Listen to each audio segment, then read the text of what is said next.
Hey, and welcome to Insurance Town. I'm the Mayor, Heath Sheeran, and the host of this podcast. Guys, I'm so excited that you are here with me today because I got my good friend Jon Smyth coming in the program from EBS in Tennessee, in a small town, Morristown, Tennessee. And I think it's like two guests from that same city in a matter of like 2 weeks or a month. Anyway, pretty crazy, but I'm excited to have this dude on. I've known him since, I was born pretty much. Been a longtime family friend, one of the best salesmen I've ever met in my life, did some training with me as I was coming up in the biz, and I appreciate him so much for it. And I've been wanting to have him on, and it's been a long time coming, so I'm glad he's coming. So get ready for a good one. This dude's got a lot of energy and a lot of good nuggets. Get a pen and paper ready to go. I couldn't do this show without my sponsors. Number one, I love them so much. And number two, they love you so much. So just take a minute to check these out and let them know that I sent you. Smart Choice, the fastest growing agency network for a reason. They just want to help you to be the best agency owner that you can be. They want to help you to get markets, whether you need 1 or 100. They got it. They can help you out. They also want to help you in so many other ways, whether it's higher commissions, yes, higher commissions, or lower volume commitments, or they want to get you some more bonus. Who doesn't like money? Go to smartchoiceagents.com and check it out. Also, my good friends over at Canopy Connect, your one-click solution to getting all those deck pages you need to quote your prospect. They've been the king of that area for personal lines for a very long time and made that process so much better for you, the agency owner, for you, the agency account manager, for you, the producer. But now they're going to be ruling the world in the commercial end as well, because yes, they can help you get loss runs now. Yes, they can help you get the deck pages for commercial. Yes, they can help you in so many ways. Go to usecanopy.com/Heath. Check it out. You're going to be so happy that you did. When you go to that /Heath, you get a discount. You can book your demo. You can see an awesome video with this guy. You're going to want to see that. Totally kidding about that part. I'm not that vain. However, I can't wait for you to check out this episode because my man Jon Smyth brings the heat. And I know that because it's already been recorded. Anyway, sit back, relax, and enjoy my conversation with my main man, Jon Smyth. Jon Smyth, what's happening, brother? What's up, Heath? How are you, man?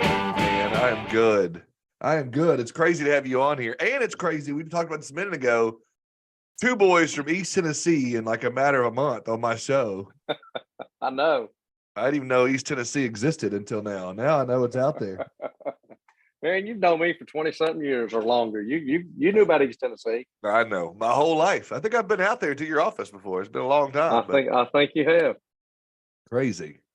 So what's life like right now in East Tennessee over in Morristown? Well, today's Friday. My wife and I have been on the road this week, working with agents, making calls, writing some business. Yeah. We're sending out emails, kind of thanking people for meeting with us and doing some follow-up work and turning in some applications to get paid. Well, I thought with Cinco de Mayo, you'd be half drunk by now. Well, not yet. You said that the other day. I remember you posted, said, people ask you if you're the kind of person with the glass half full or half empty. Yeah. And I responded, I'm the kind of guy that the glass is always full or I change bars. Right. Exactly. No, I hear you. So, yeah, we're having a big Cinco de Mayo party at our house tonight. So, but Wayne's coming. It's not going to be a banger or anything. Well, that's all. I'm glad I got the invite. Thanks.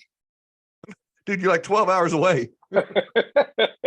But anyway, so are you in Tennessee right now? Or are you in like Puerto Rico or wherever you're supposed to be? I'm in Tennessee. Yeah, we're right at my office here. You live where do you live? Sometimes Costa Rica or something? Yeah, my wife and I have been going to Costa Rica for about 9 years off and on. You got a place there? We bought about 3 years ago. We bought a condominium down there, and we usually go around November and stay till April, and then come back, and we have to work, catch up on things here at the shop, and so to speak. And we go back in July for a little bit, and then come back, and then we'll let the rainy season pass September, October. We'll go back in November. That's crazy. That's awesome. Good for you, man. And COVID's proved that I can work remote, so that's not too bad. That's pretty true. Yeah. Well, let's take a walk down memory lane. I want to hear your story. I've known you my entire life, but these people haven't. So All let's right. talk a minute. Tell them about you. I grew up in Morristown, Tennessee, well, a little community outside of Morristown. My parents and family, we had a 320-acre farm. So I grew up milking cows and farming. We'd had tobacco, and of course we had hay, and we would do peppers and tomatoes with some kind of other crop to go along with tobacco. Heck, when I come home from school, it was work. It was farm work, and it was hard work. It taught me very good ethic, I think. Once I got to high school, I started playing sports, football, basketball, ran cross country and track. I was very smart back then. Didn't have to take a book home, and graduated fourth in my class with high honors. And then when I got to college, I wanted to be an engineer at Tennessee Tech, and calculus and I didn't see eye to eye. It literally kicked my you know what. And so I changed into finance, and that kind of fit into the insurance side, because when I started school, Reagan, who was our president, cut out student loans, so I had to have a job. And I was actually going to sell encyclopedias for Britannica door to door. And our fraternity advisor heard about that, and he said, instead of doing that, come talk to me about insurance. So I went and talked to him, and he painted this rosy picture of how easy the insurance business was, which we all know it's not. But I decided to start selling insurance, and I was selling life insurance policy to seniors that before they graduated, they could defer payments for a year. And then their note matured in 5 years. They had a note that built interest to pay it off. It was all real sweet, tied up in a pretty bow. And so I became really popular in married housing. Those folks knew me, and I would sell a lot of life insurance. So after about a year in the business, I decided that I want to sell health products. I want to sell medical insurance and dental and vision. And I kid you not, Heath, back in the 81, 82, when I was selling health insurance, you could sell a good health insurance plan with like $100 deductible, $500 out of pocket, with a $500,000 coverage for $45, $50 a month to an individual, $150 for a family, and you made 45% commission. I mean, you could make a lot of money in the insurance business back then. Of course, that didn't last too long, as we know. You know, those kind of things changed a little bit. But back then, you could go to the movies for a quarter and get popcorn for a nickel. It wasn't that long ago now. we actually had indoor plumbing. Okay. I got you.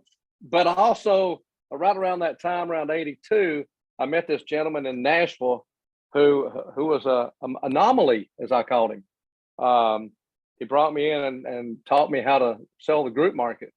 I think you might know him. His name is Wayne Sharon. Oh, I know that guy. We called him Columbo. Okay, he had the uncanny ability to pull into a parking lot and catching somebody outside, whether they were mowing yard or emptying trash or just walking to the post office or mailbox, or whatever. And he would ask him every question about that group. So when he walked in, he knew everything about that group on the front end. And we were just amazed at how good he was at doing that. I'm not sure if he still does that as much as he used to, but he kind of, him and Danny Brooks, who hired me with Kentucky Central when I was at Tennessee Tech, kind of taught me how to work with associations, which is what we've been very successful in doing right now. Wow. Yeah. Believe it or not, at 80 years old, I was talking to her, 79. I was talking to him yesterday, and he was apping up a policy or whatever, getting ready to send it into LICO. And I was like, dude, just let it go. Hang it up. And he was like, no. He always tells me the day he retires, the day he dies. Like, he's afraid that, if he slows down, which I'm telling you, he'll outlive me. Swear to God, he's still up working out every day. He's still eating right. He's still. Him and your mom are both amazing. It's crazy. He doesn't drink. He doesn't smoke. He lives a boring life. I guess it's what you got to do to be Abraham and live to be 150. Probably. But whatever. Well, then, no, I love it, man. That's my father. Right after I got hooked up with your dad, and he showed me all those kind of things, which, by the way, he gave me a nickname, Disco John, because we'd go out and he would laugh that we would go to a function and we had to have a exhibit booth, and we would work that association thing. And me and one of the guys would always go out all night. We'd come in at 5 o'clock in the morning, and him and Ron would be up to go run the next morning. And they would think like, "Are you going to run with us?" No, I'm going to bed. I'm just getting in. You know how that was back when you're in your 20s. Oh yeah. But then I moved back to Morristown around 83, and still still sold business. I was like most people in their early 20s. You sell a little bit, you'd get a nice little paycheck, and you just kind of not sell for a little bit. You'd live off that paycheck. But then I opened up an office and hired a couple of agents to work for me, hired a secretary, and became responsible, as I call it. And so then we've started working these associations. We do a lot of cities and utilities and counties and home health, adults with disabilities, those kind of things. And our company is called Employee Benefit Specialists. So we opened that up back in '84. And so we've got about 30 agents in 5 states. We do somewhere between $25 to $28 million a year in employee benefits. So we do a real good job. I would say 70% of our income comes from the group business, and the other 30% comes from the individual market, especially with the Affordable Care Act, the marketplace health plans. We probably have 5,000 or 6,000 of those that we write annually. So we stay busy. Yeah, dude, it sounds like it. It sounds like it for sure. So, is that okay? So when you do the group stuff, do you do like dental and vision and all that too, or is that a whole okay? No, I do the medical, dental, vision, life, disability, all the ancillary products, do everything for them. Wow. So you can go in from A to Z and do all of it for them. Because I didn't realize all that. And going back to what you're talking about a minute ago, I remember when I was in my 20s and I'd come travel with you and do stuff when I first started with Dad, and I couldn't hang with you. You really would be out all hours. But what impressed me the most, and you had got a little older by this point, you'd still be up early, go and get your chicken biscuit and coffee. And you'd say your prayers for the morning and take off. We were ready to rock. And I was like, how in the world? Yep. I'm in my 20s. I couldn't keep up with you. But yeah, this dude's an animal. I remember working with you back then, and we'd go. I think I met you in Memphis a couple of times as well. We'd go see. Yeah, we'd go work. And by the end of the day, after several, 50, 60 apps you'd have done, I'd be worn out. I'd be ready to go in the afternoon, keep going. But yeah. So, but back then, I don't remember. I guess some of those groups I went with you on didn't do group health. So, the group health has changed a lot over the last 20 years. Several. Man, so when the ACA Affordable Care Act came around in 2014, it's changed everything. I mean, every plan now is Obamacare. Everyone says that name like it's a bad name, but every plan has to meet those unless you have an old grandfather plan, which very seldom you'll see those anymore. But everything has to meet those criteria of meeting the regulations for Obamacare now. So everybody's got it, whether they want to or not. Right. Okay, so here's the thing that, as I was getting on the phone with you, and we were starting this before I hit record, you were telling me you were getting ready to, sign some apps, get some stuff going. So, you've been doing this, as you mentioned earlier, since the 80s, and you're still out hustling, still wanting to write new business. Yes, sir. You're not, ready to kick up and put your feet on the desk or go play golf all day or cornhole. You're still out hustling every day. Yes, sir. Or every week, I should say, every week. I enjoy it. I mean, to me, it's what do you enjoy? What do you enjoy hard. the most about it? What do you enjoy the most about it? Is it the making calls? I think when I go make a call on a new group and I get them to say yes, it's that thrill of accomplishment that I've got them to say, hey, we want to work with you. We like you, and you're going to do our benefits. There's nothing like that feeling when you get back in the car and you just kind of like, yeah. Yeah. So whether you're okay, a lot of my audience, majority of my audience is PNC, but there's still that element of prospecting and making calls. Yeah. Talk to me. What is it that sets you guys apart at EBS? Now, how many people do you have now? What's your team look like? We've got 30 agents. We've got 9 of them that are in our house here in East Tennessee. The rest of them are scattered either across the state here, Kentucky, North, South Carolina, or Alabama. But what sets you guys apart? Prospecting. Okay, talk to me.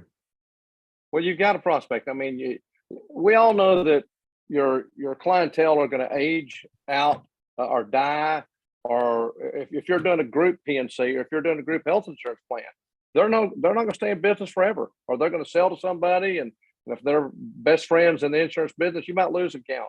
So you've always got to go after new business. You've got to have new blood coming in, as I call it, both from an agent standpoint and a prospect standpoint.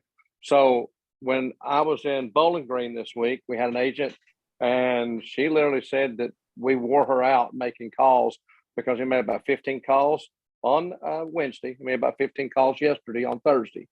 And she goes, that's more than she's ever done. And we did them all in person. It's hard for a person to tell me no when I'm standing in front of them.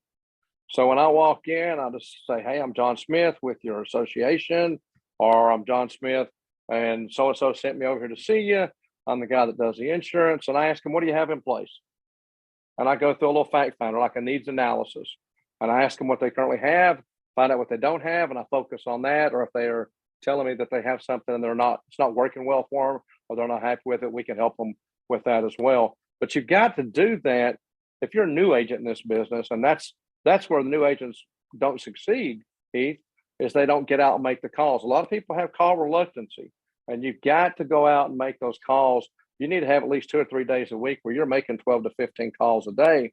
And for the first 2 or 3 weeks, you'll spend your time doing nothing but that. But then after that, you'll have business to write, and you alternate writing business and making calls. But you still got to keep 10 or 15 groups in what I call my hopper over here on the side. I'm pointing over here.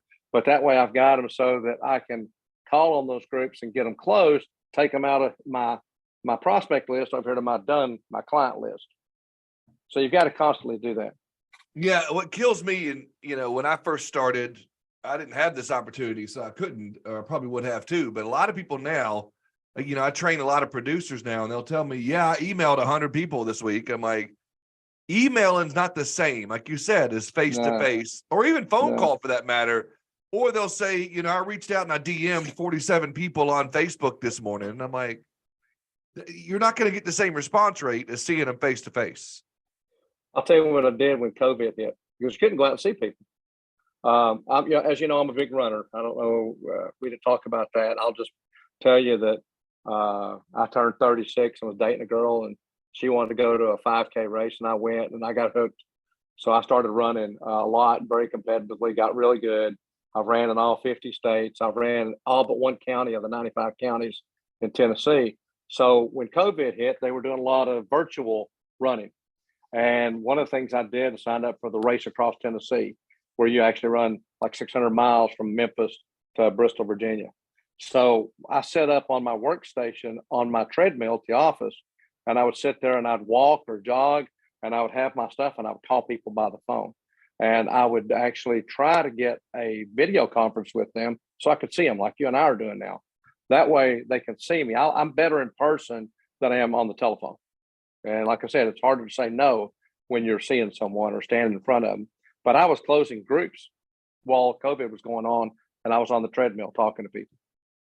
So like I said, you've always got a prospect, and it's not, you got to not find it in a different way. It's not, reinventing the wheel or building the new, it's not outside the box, as people say. I call it building your own box. You got to do what you feel comfortable with. So, one of the things I was going to talk to you about was within your groups, you've got several niches that you guys work on within, across the state and whatnot. And I remember when I was working with you, it was like nursing homes and assisted living centers and things like that I worked on with you. I think we even did some stuff at the city of Memphis, I think maybe. But anyway,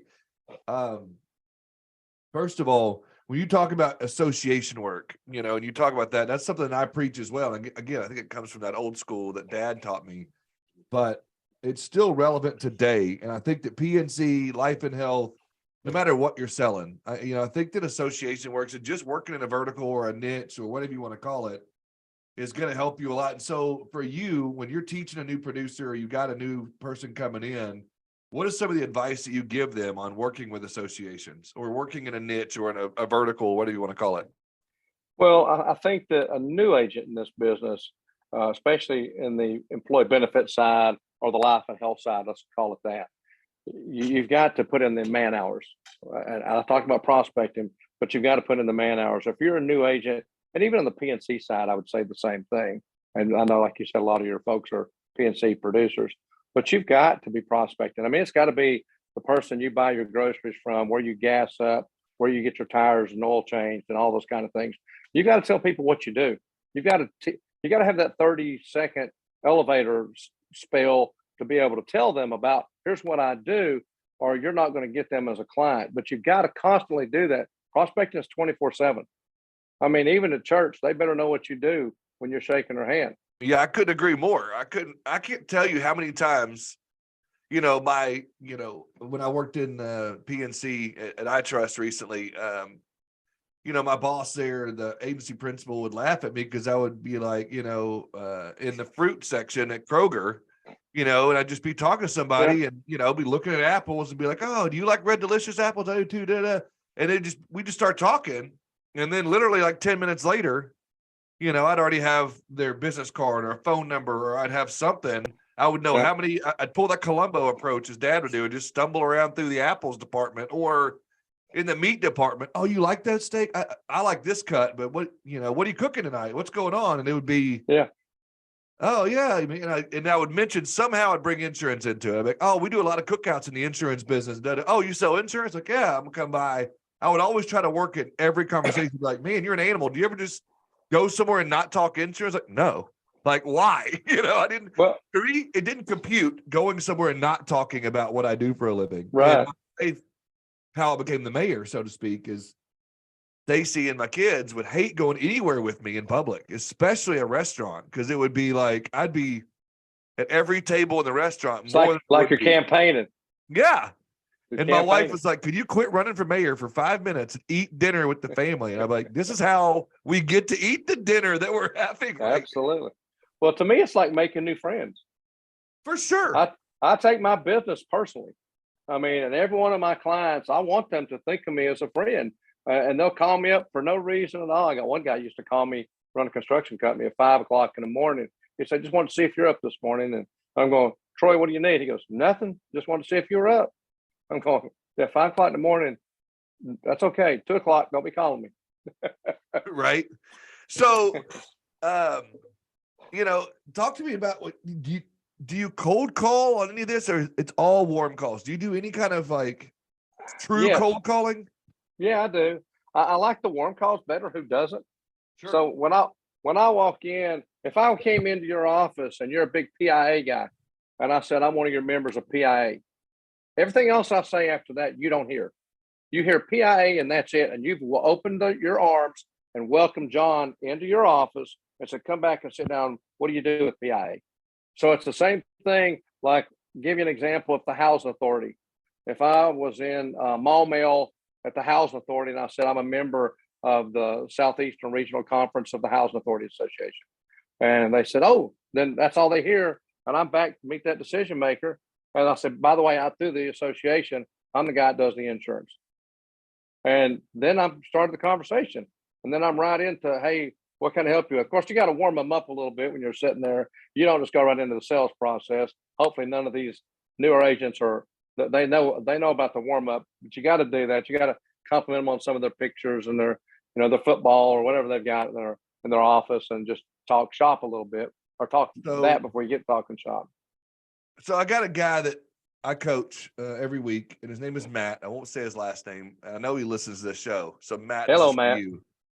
So my man always asks me to give him scripts, like to walk in, because he's one of these guys that just needs a script. I'm one of these like you. I'll just walk in and, hey, first, Dad always said, he came on the podcast and said this, he would take 10 seconds to wipe his feet and kind of look around and look for something in the building to talk to him about, which is super old school, but it works. Yeah, it does. So I do a similar approach, something like that. But what would be your scripting? And I've given Matt, I don't know, a couple scripts here and there, but that he says, works for him. But what would Jon Smyth's script be that you could give somebody, a new producer? I would walk in and just say, my name is Matt. If you wanted this from Matt, so listen up, Matt. Hi, my name is Matt. I was in the area. I'm the guy that works with whatever industry this is. And that's my manufacturing. Specialty. I work with manufacturing industries. And I haven't met you yet. I'm the guy that does the insurance for all the folks around you. And I don't know why I don't do yours. Maybe we've just not met, or maybe I didn't have the right shirt on that day. Maybe I smell bad. Hopefully I smell good today. Who do I need to talk to? And you got to get them laughing. They're going to laugh. No, that's good. I was at a group the other day when we were in Bowling Green, and she was trying to tell the director to come see us, and she couldn't get our names right or the association. She just said, look, there's a guy and a girl up here and he smells good. Just come see him. And you know what? They laughed, and she right up there. She was laughing when she came in. She goes, he does smell good. And I said, well, at least that's better. That's better than smelling bad. And so we laughed and joked right away. We went back, think about 1,000 employees, and we're going to do their life insurance for them. I mean, we got it closed. So that's what a great success story. Your dad always would say, tell me a success story. I have great success stories now. Yeah. I love it. Okay. So similar, okay. So if you go in and let's talk, what we deal with on either side, whether it's life and health or PNC, let's say you go in, are you looking to get any foot in the door there? Or let's say you go in pitching, I don't know, cancer and health insurance, but then they say, well, what we're looking for is dental and vision. Will you settle for the dental and vision, or will you walk away? No, absolutely. I'll take any piece of the business because I'm going to earn their trust, and eventually I'm going to have everything. I'm good enough that they're going to love me. I'm going to bond with them. I'm going to build that relationship. I'm going to culture and nurture them. And eventually whatever I start with is great, but I'll get more of the business as time goes on. And that's what I said I do. I do kind of a needs analysis. I call it a fact finder. And I ask them what they have in place. So when I uncover what they don't have, that's what I'm going to focus on. And it might only be the dental and vision and maybe life insurance. Maybe the company only has a small $10,000 or $15,000 policy that's not portable if they leave the company. So I say, well, can we offer some voluntary that's something they pay for? It doesn't cost the company anything. And then they can take it with them if they leave at the same rate. And I'll also do the dental and vision. And I'll let folks know dental and vision is one of the lowest paid commissions out there. So I've got to offer something else to go with it to make it worth my while.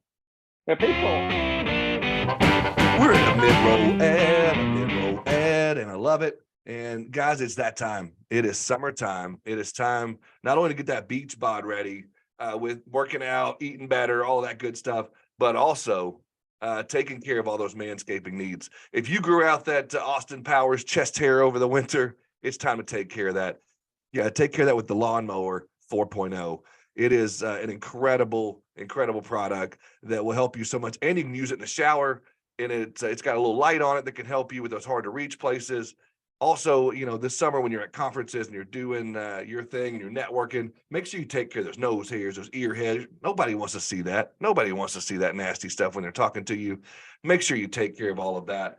And they can also help you below the waist grooming as well, because ladies and gentlemen, it's bikini time. Whether you're wearing a bikini or you're wearing a banana hammock, it's time to make it look good with Manscaped.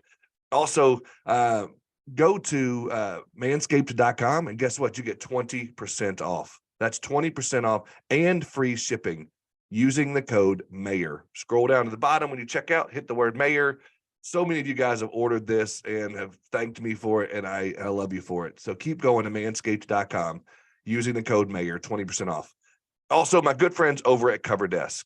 CoverDesk is the premier solution for virtual assistants. You're not going to believe it all they can do. They've trained their virtual assistants in our space. So if you need to expand your team, if you need to grow, you need to add more employees, you need to add more staff, go to coverdesk.com. They can give you one or two, or they can give you a whole team of virtual assistants to help you with book rolls, to help you with remarketing, to help you with accounting needs, to help you with certificates, with endorsements, you name it. CoverDesk can do it. Andy and his team do a phenomenal job over there at CoverDesk. CoverDesk.com. Now, let's get back to the show. People, they appreciate that honesty, I think. Yeah, no, I think you're right.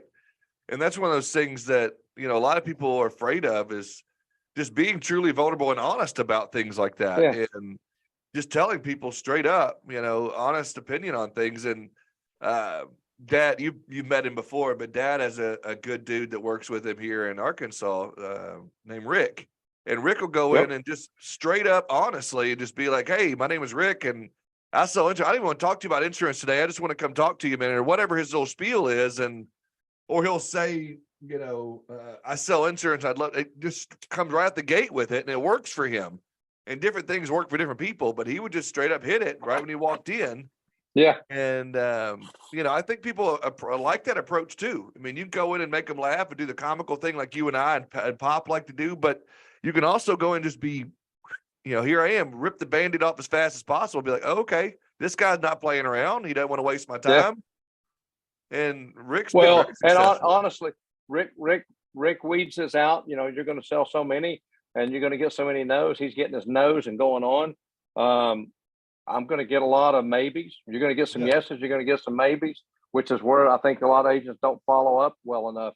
When you get somebody that says, "Hey, I want to," that sounds great. Let me look that over. Let me ask my employees if they want to do this. Or yeah, let me think about it. It's like when you're trying to sell them across the table. Well, let me talk to my wife about that. Well, I'm going to make that easy for you. Let me send you something, and I'll follow back up with you in a couple of weeks. But I'm going to send you what would be going out to your employees. And if you'll hand it to 2 or 3 employees, and let's get some feedback on it. If there's interest, we'll go forward. We'll proceed. If there's not, then we didn't waste each other's time. But you got to do the follow up. You got to make the calls. You got to do the follow up. Then you got to work on closing that deal. You got to close it so that you can write the business, and then you got to keep the client. I mean, I think there's a couple of steps that you got to do in this business, whether you're doing property and casualty or whether you're doing the life and health side. Yeah.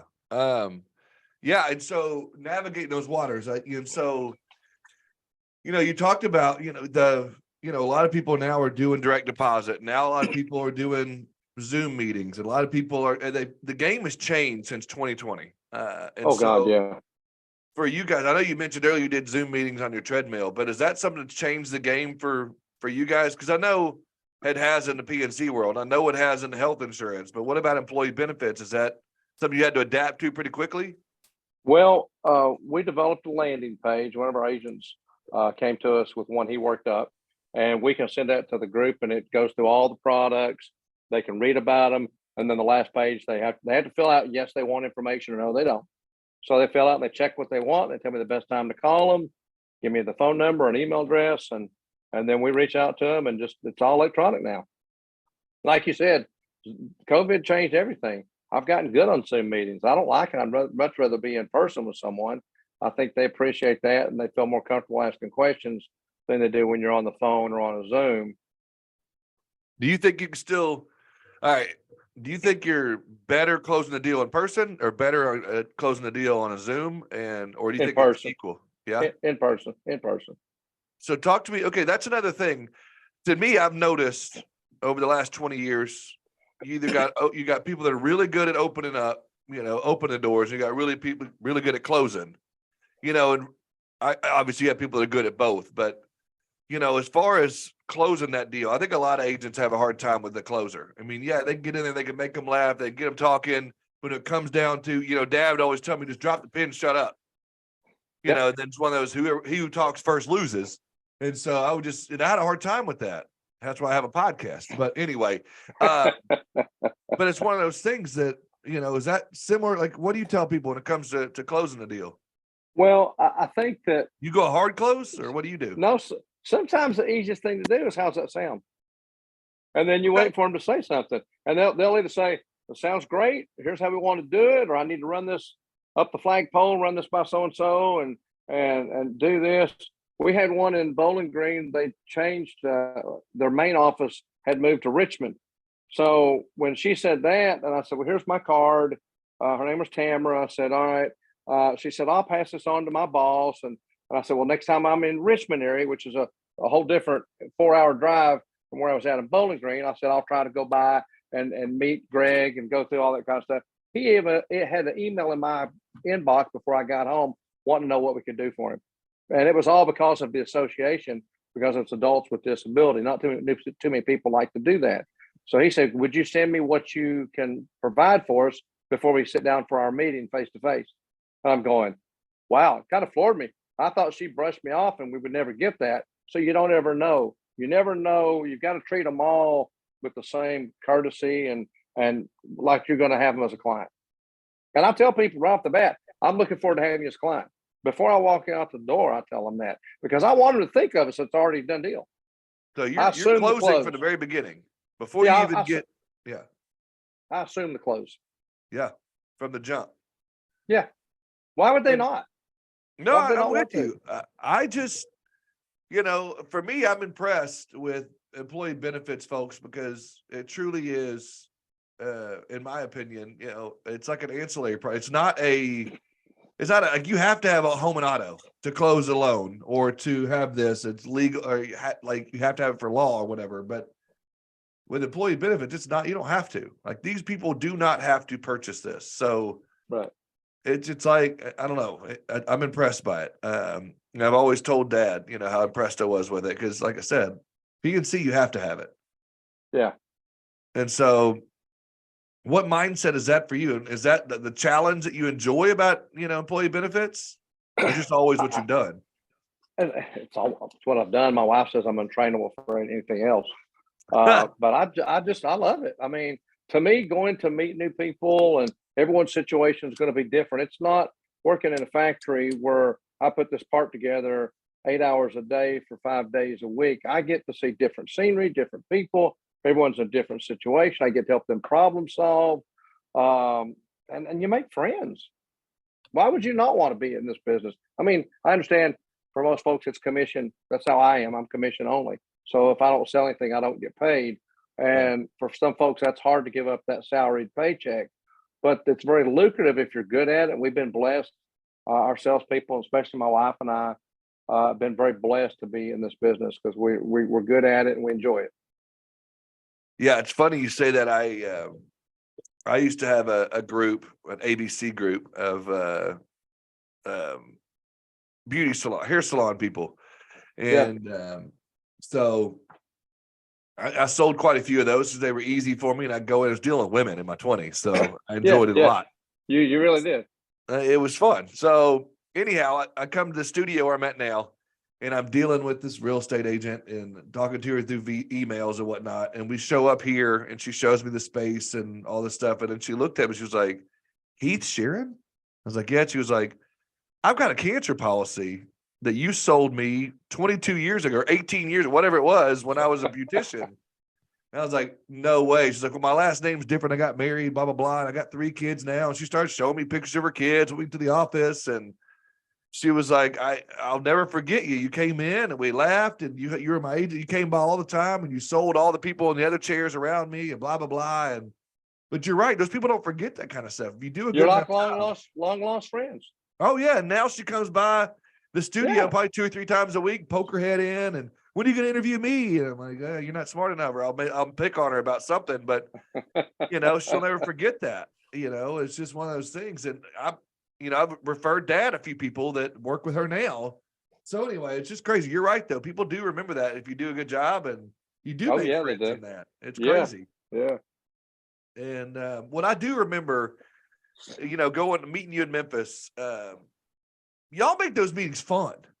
Like it Yeah. wasn't just like a lot of people like, oh, the insurance guy's coming. I got to go and sign some papers and do this. But you and Mike and your team, y'all would make it fun. Yep, sir. Yes, sir. It's got to be fun. You've got to enjoy it or be miserable. Yeah. And so, that's, I guess, goes into part of closing that deal for you and keeping that client. Yeah. Well, the follow up is in relation to the close, but then after that, I always tell a group once I've closed them, we send them a thank you letter and everything. But I'll tell them before I leave from the enrollment, we got all the paperwork and everything done. I say, look, we're going to make mistakes. Everybody that is in this world is going to make mistakes, and if we make mistakes, give me a chance to correct it. If I continue to make mistakes, I expect you to find some other insurance agent that won't. I said, but give me a chance. Don't if I make a mistake, let me correct it. Give me that one opportunity. And then if I continue to make mistakes, I understand if you change agents. And I'll remind them about that. Say, look, we haven't made any, we're doing everything like we're supposed to. And because this is dog eat dog business, whether it's the property and casualty side or the life and health, people will move for $5 on the property and casualty. They don't care.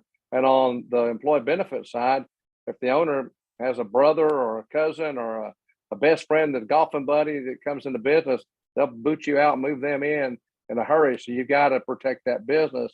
So we try to do it on the front end and periodically. And every year when I go back in and do the re-enrollment, I always sit down with the employer and before I leave and say, hey, we've got this many people taking advantage.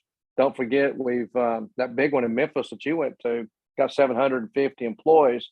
They were looking to move their disability insurance. I said, we paid like 580 claims this last year. And they said, what? I said, yeah, we paid 580 claims. And so they were going, wow. And, they didn't know that a couple of them were just an x-ray here and there or something like that, but they were claims. So the new company coming in said, we don't want any part of it. I mean, and if you let folks know that you're doing a good job for your staff, then they're going to keep you in there.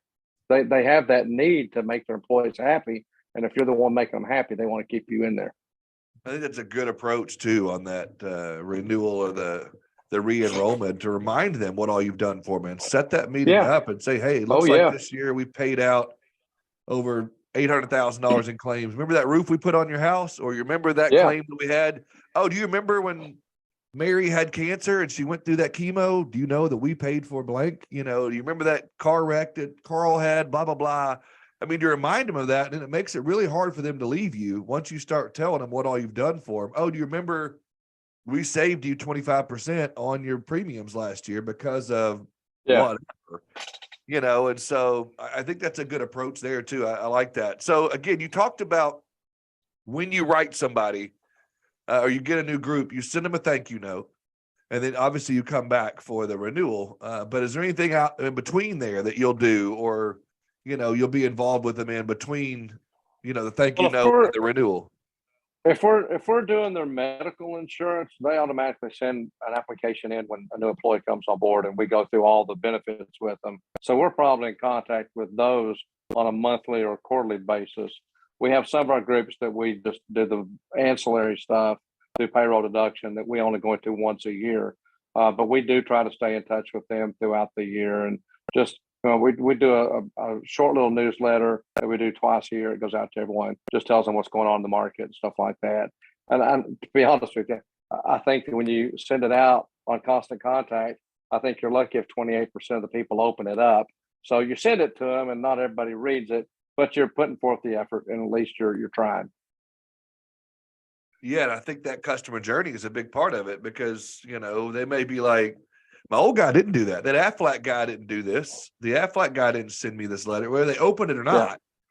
Maybe they open it 2 or 3 months, but they don't the other 8 or 9 or 10, Absolutely. So, but again, it's because, and that's the thing, there's so much competition out there. And you have that abundance mindset. There's a lot out there, whether it's, Geico or Aflac, or it's State Farm, or, whatever it might be. I don't know what you've got in your town, Colonial or whoever the big dog is, but there's plenty of business out there, and you've got to set yourself apart, whatever that looks like. Absolutely. Oh yeah, I agree. And so, that was the thing that was hard. And I wanted to ask you about this. We didn't really discuss this too much ahead of time, but for me, when I talk to a lot of producers out there, and they want to complain about name recognition, or they want to say, oh, well, they're not going to know who this company is, or they're not going to know this or that. And I talked to them about, they're not buying from the company, they're buying from you personally. But you have sold, you mentioned earlier, 20 some odd $1 million a year in premium with a little small company out of Alabama. I mean, not all of it there, but a lot of business. You won trips probably every year since '83. What is that? Nobody's ever heard of Lycoa unless you live in Gadsden, Alabama. Absolutely. Talk to me about, what's that for you, that overcoming that? I've never had it be a problem. I might have it if I'm in the city of Memphis or Nashville, and I'm going in, they're going to want to know some details about the strength of the company. But if I'm going into my associations and I'm doing a home health or adult with disability group, they're buying from me. They're buying from employee benefit specialist, Jon Smyth. They don't even know what company they got. They have a claim, they have something that's a problem, they need a new ID card, they need to change their address. They don't call the insurance company, they call us. We've got 4 ladies here in the office, well, 4 and a half. We've got a intern that's working from high school that works for us in the afternoons. But they call in here and they take care of all the admin, claims, processing, everything here, not an insurance company. So we take care of all that for them. And that's what they know. They'll call me for, they'll think they need to change something on their 401k, and they'll call me, and I don't do it, but they'll still call me. And that's fine. That's what I want them to do. I want them to call me for anything. You're 100% correct. That's one of the things that I talk about a lot. And again, going back to my shtick as the mayor, I want them to call me for everything. Even, where do I get my oil changed? Do you know a good dentist? What's a good accountant I should be using? Yep. What do you think about Jon Smyth over at EBS? I want them to call me about every daggum thing, so that I'm their go-to. And I love you said that about the 401ks, because you're right. It happens all the time. Yeah. And so I have people call me if they're in one of our groups and their spouse dies. I'm like usually the second or third phone call, and It might not be a policy I wrote, but I'm going to help them with it. I'm going to help them process the death claim. And I'll tell them what we need. And Davina, who does our claims here in the office, she'll get on the phone with them. And Davina's just a sweet old country girl. And she'll go, "This is Davina." And they fall in love with her. And they'll call me or talk to me next time they see me. And they go, "Well, that Davina in your office, she's awesome. She took care of that claim." I said, "She's my bulldog. If there's a claim that needs to be paid and you're due $50, she's going to get on the phone with the insurance company and get you that $50. And you've got to have a team behind you. I know a lot of folks in this business are self-supported. They do everything themselves. Sure, they sell sure, it. sure. They fill out the apps. They process the business. And I'll promise any one of those agents that's listening that does that, if you hire your secretary within 2 years, your income will triple. If you hire you somebody administratively wise to do that, everything will increase as far as your sales and your profits. People don't believe that. You know, Mike down in Chattanooga, I told him that for years. He finally hired a part-time secretary, and his income's tripled or quadrupled since then. You got to have someone it takes you out of doing that day-to-day work. Yeah, you can do what you're good at. Go to the sales. Absolutely. Yeah. Speaking of sales, there you go. She's got a sale coming in. That's what we're calling over, guys. So, as we start to wrap up a little bit, I do like, what you brought up, and I think you're right. And I think too many agents and producers out there get caught up in, the name on the policy or, and I think a lot of it's just an excuse, just a flat out excuse of not wanting to cold call or not wanting to do this or that, or just an excuse of why they closed instead of just saying, "You know what, I suck at closing. I need to work on it." They'll be like, "Oh, well, nobody knows we're Lycoa." Who cares? I've seen. My dad has put some good food on the table, taking me on some great trips, and put me in a nice house in suburbs of Arkansas, and worked for Lycoa his entire career. I don't think he's ever sold another policy outside of Lycoa, and we've done very well for ourselves. I'm proud of it, and he's never complained one time about what's Lycoa. Well, and my wife, you met Stephanie. She came from the property casualty background. She was a farmer's agent for about 15 or 20 years. And I hired her to come to work with us and sell policies about 20 years ago. And then we started dating and been married 12 years. But she had one of the guys in her office, an older gentleman who since passed away. And he said something that's very true still to this day. Work with another agent. If you're not good at closing groups, find somebody who is and work with them. You'll never go broke splitting business. And I'm going, what a great saying. You'll never go broke splitting business. I love that. I mean what a great phrase. That's brilliant. I think that's so true. And that was one of the things that, when I was first training, like I said, Dad would send me down to work with you and Mike. Dad would send me to work with Eddie, or Dad would send me to work with Rick or whoever. Yeah. And I would be, but Dad, I got to split my commissions. Like, you're learning, you're growing, you're doing this, you're doing that. You got to do those things, but he was right. And I built up I don't know how much money. You probably paid me quite a bit in commissions over the years as a 20-year-old kid. And, it kept me afloat, with my young family and my kids that are now, in their teenage years. But again, had I went in there with that mindset of, I don't want to split business, or I don't want to do this or that, I would have been in a bad spot. And so, or if you'd have told Dad, well, actually, you'd have been fine without me there. But, it was nice to probably have an extra set of hands, especially as good looking as I am. That probably helped you too. But sidebar.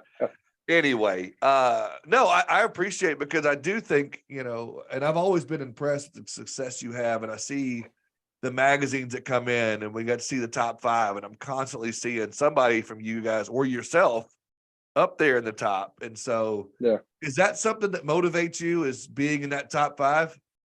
I think poverty motivates me more than anything. I've got me and the bank on a lot of stuff together, so I've got to pay them. Right. and I know we're going to close up here in a minute. You wanted me to say something. I want to make sure I don't forget this about the property and casualty guys. I've got a guy in Cookeville, Tennessee, who's got a PNC agency, and I went to his office one day and I said 2 things. I said, 1, you need to have a brochure on your front counter with a enroll yourself cancer policy. You can have just a cancer policy and have a simple application. They can mail it in and it has your information on the back, and you can get commission on it. It's real simple. Has the rates, it's prepackaged and everything. And I said, Then you need to have a broker that you work with on your commercial side, because here's what's going to happen. Aflac's going to go in there and they're going to call on that. Then they're going to have a buddy in the commercial business and they're going to roll you out. They're going to try to replace you in there. So you need to have someone that's got your back that can go in and help and complement you, that you feel comfortable with, to do the medical and the dental and the vision and the ancillary products, so that you two, between the two of you, if the PNC company doesn't do it, but the two of you can work together and complement that. And then that employee benefits guy is going to open up his block of business for them to do the property and casualty side in there too. It's a two-way street, one hand washes the other, as they say. But working together in this is great. It's networking. Yeah, I have an agency that I work with in Georgia that there's two of them. They go out and do calls together, kind of like you and Mike used to do, or you and me, or whoever. But they would go out and do calls together, and to be one employee benefits guy and the commercial property and casualty guy. And they would go and they would lead with one or the other. Let's say they would lead with the employee benefits, and they would say, "Oh, we've got a guy at Aflac that's been doing it for 10 years. It's my father-in-law or my brother-in-law." Immediately, PNC guy would jump in. "What about your workers' comp? Who handles your general liability or your whatever?" It was one of those things. Surely they couldn't say no to all of it. And if they did, then obviously they had something going on. But it was just a way for them to play off each other and be able to have a good time with it. And if they said no to that, "Oh, we already have, Jane Doe down the road who does our PNC." Okay. Yeah. You own a home, you have a lake house, you have this, and they'd go into that. I mean, it was just, and they'd be like, "Man, y'all do it all." It's like, "Yeah, we're a one-stop shop. We do all this, da da da." But I think it would help if you had somebody. But again, if you don't have an employee benefits person in your office that you're connected with or have a referral partner with, you're missing out. Because again, John's lived a beautiful life and now hangs out in Costa Rica and plays at cornhole at bars all the time, selling employee benefits. People that look up on or look down upon, or they think, "Oh, it's not." There's a lot of money to be made in that business. Sound like a drunk, don't it? Lazy drunk. Man, you sound like a hardworking man who likes to play cornhole. I remember we spent a lot of time playing Golden Tee. Yeah.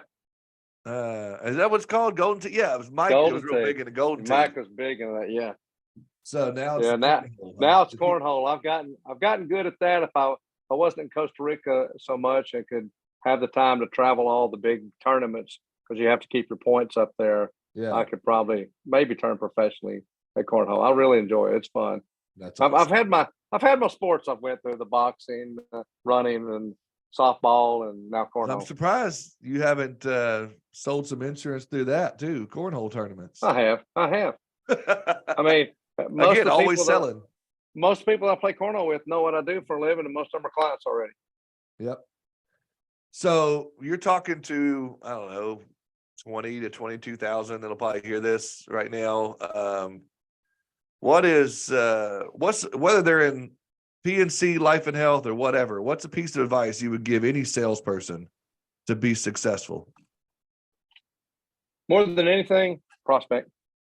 Okay. You have to prospect, and when I say it's 24/7, it's always 24/7. My wife gets mad at me for waking up at 3 a.m. and I can't sleep because I'm thinking about something that I need to go do or somebody I need to talk to. And I'll actually get up and leave myself a voice message on my phone. She goes, "You need to sleep, you need to rest." But still at 61 years old, and I've done this for 40, this is starting my 44th year. I love it. I mean, to me, this is not hard work. It's not manual. It's more, right, getting up and going and making friends and talking to people. Yeah, and your pipeline will never dry up if you're always prospecting. Absolutely. Love that. Love it. Anything else you want to share with the audience? I can't think of it. I sure appreciate the mayor having me on here. Dude, you mentioned something earlier before we hit record, and again, you've known me 43 years, but I do enjoy this. You asked me that earlier. I could still be out selling every day, but I enjoy doing this. I enjoy talking to people like you, getting your story out there.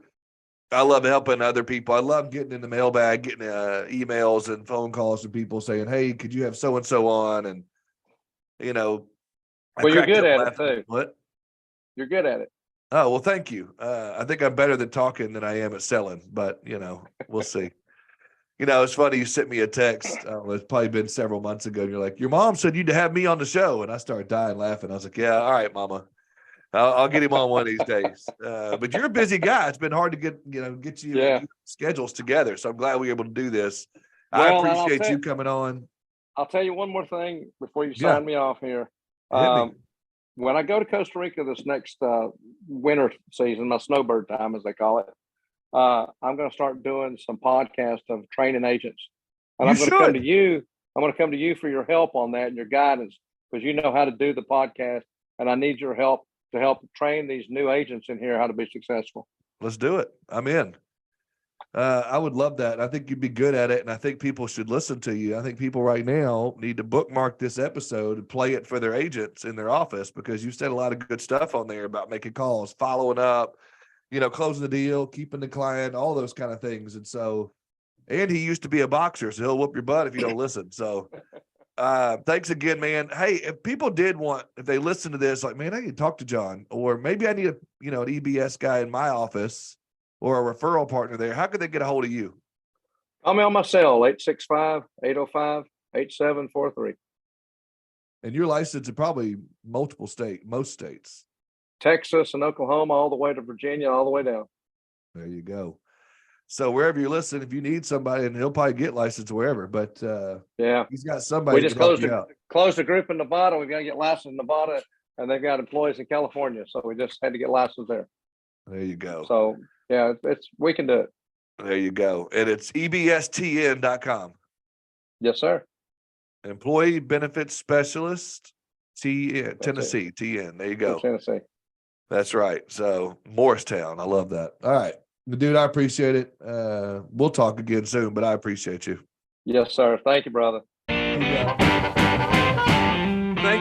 Thank you so much, ladies and gentlemen, for hanging out with me, my man Jon Smyth, today in the program. We had a great time, and I hope that you did too. I hope you learned as much as I did. I had my pad and paper going, and I was writing notes, and I've heard this guy, teach me these things for 25 years or more. He's phenomenal. He does a great job. And if you want to hear more from him, make sure you reach out to him. He left his contact info. Also, if you've got some guest ideas, if you've got some content ideas, keep sending those to me. I love getting all of those. Go to heath@insurancetownpodcast.com. Also, if you have an idea for your own show and you're sitting there thinking, man, if this guy can do it, I can do it too. Well, you can. And getreadysetpodcast.com is the place to go for it. You just talk, hit record, and they do all the rest.